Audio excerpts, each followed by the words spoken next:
she proposed to a single dad in a meeting. His answer shocked everyone. The conference room on the 34th floor was silent, too silent. 12 executives sat around the long glass table, their eyes fixed on one man. Daniel Carter. A single father. A mid-level employee. The kind of man nobody expected to be sitting in a high-stakes board meeting. And at the head of the table stood Sophia Blake, the CEO. Powerful. Untouchable. Cold. Or at least, that's what everyone believed. Briefcase the unexpected meeting. Daniel adjusted his worn-out blazer, his fingers slightly trembling. He didn't belong here. Mr. Carter, Sophia's voice cut through the silence, calm but sharp. Do you know why you're here? Daniel swallowed. No, ma'am. A few executives smirked. A janitor's son sitting in a boardroom, this was entertainment for them. Sophia stepped forward slowly. Her heels echoed with authority. You submitted a proposal last week, she said. One that could either save this company, or destroy it. Daniel nodded nervously. I just thought. You thought, she interrupted, differently. Brain a mind no one expected. The room shifted. Slides appeared on the screen, Daniel's idea. A risky expansion plan. Bold. Unconventional. Brilliant.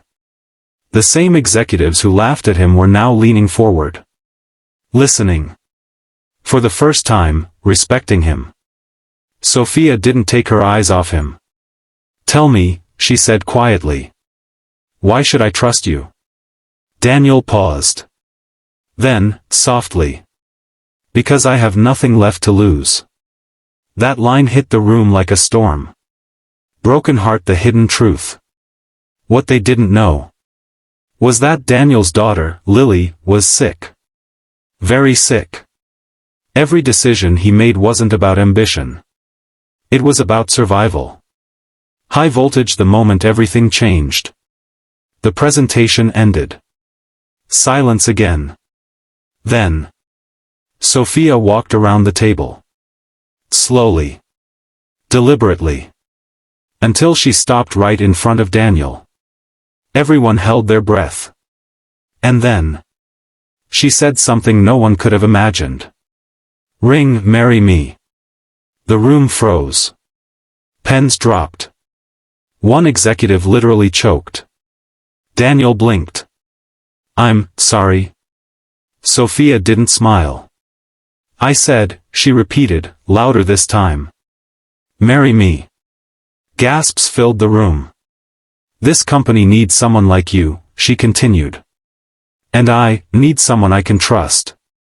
But there was something else in her eyes. Something deeper. Not business. Not strategy. Something personal. Flushed faced the shock. Every eye turned to Daniel. This was it. A poor single dad, being offered everything. Power. Money. Security. A future for his daughter. All he had to do was say yes. Broken heart his answer. Daniel stood up slowly. His chair scraped against the floor. His voice was calm.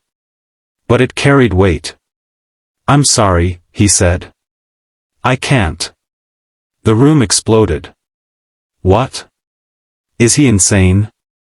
Do you even know what you're rejecting? Sophia didn't move.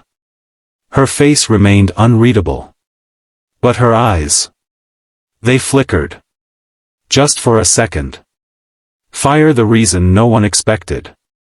Daniel took a deep breath. I'm not someone you can use to fix your life, he said. The room went silent again. My daughter, he continued, voice shaking slightly, is the only reason I wake up every morning.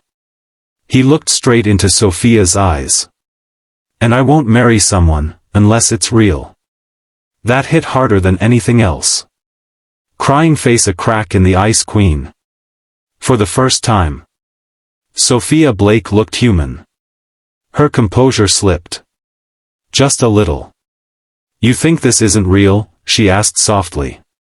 Daniel didn't answer. Because he didn't know. Dove the twist. 3 days later.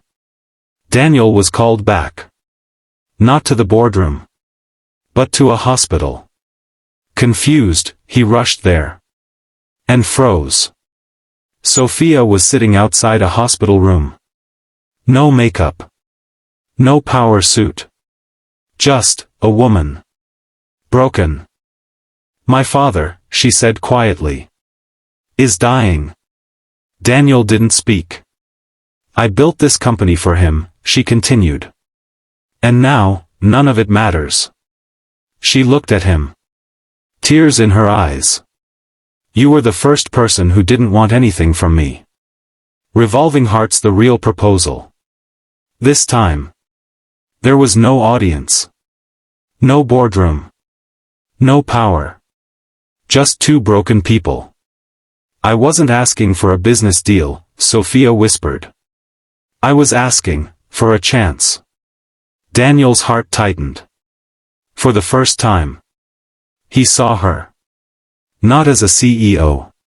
But as a woman who was alone. Red Heart, the ending that changed everything. Weeks later. The same boardroom. Same table. Same people. But this time. Daniel walked in differently. Not as an outsider. But as someone who belonged. Sophia stood beside him. Not ahead. Not above. Beside. And when someone asked, so, is it official? Daniel looked at her. She smiled, softly this time. And he said, this time. I didn't say no. Because sometimes. The strongest love stories don't begin with yes. They begin with a brave, no, broken heart, right arrow, red heart.